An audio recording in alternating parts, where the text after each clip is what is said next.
बहुत से मुसलमान बड़े लोग हैं, मोदी साहब किसी को नहीं जानते। वो सिर्फ जानते हैं तो शाहरुख खान को, सलमान खान को, आमिर खान को, मगर उनकी बदकिस्मती है इमरान खान को नहीं जानते।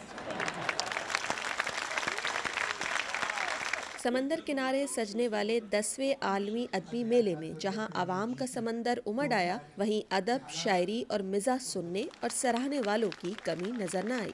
पाक भारत कशीदगी के सबब बहुत से गैर मुल्की और भारतीय मेहमान इस बार इस मेले में शिरकत ना कर सके, लेकिन दोनों ममालिक के दरमियान बढ़ता तनाव इस मेले का मौजू ज़रूर रहा।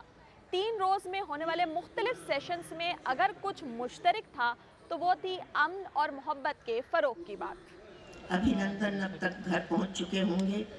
उनके माँ बाप, उनकी बीवी बच्चे उन्हें देखकर क्या महसूस कर रहे होंगे, ये उन्हीं का दिल जानता है। किताबों की रोनुमाई तबसरे मेले का खासा रहे तो कोई मनपसंद किताबों के शहर में गुम दिखाई दिया। अदब की कदावर शख्सियात ने कराची लिटरेचर फेस्टिवल को एक ताज़ा हवा का झोंका करार दिया। तो एक ख़ास तबका जो कि अंग्रेज़ी से ज़्यादा मानूस है, मैंने ये देखा है कि वो भी अब इसमें दिलचस्पी लेने लगा है, क्योंकि उन्हें एहसास हुआ है कि अपनी ज़बान अगर अच्छी आती होगी तो फिर दुनिया की हर ज़बान वो अच्छी तरह सीख सकते हैं।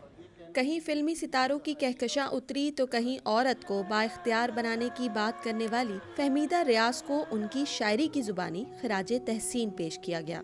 इस वक्त तो आप तो देखें जंगी जुनून हर तरफ फैला हुआ है, तो ऐसे माहौल में रक्स वगैरह वो तरक्की तो नहीं कर पाते, बट बहरहाल इनका एक मकसद ज़रूर रहता है, क्योंकि मैं समझती हूँ आर्ट्स जो हैं वो एक और रास्ता दिखाते हैं, एक प्यार मोहब्बत अमन का रास्ता दिखाते हैं।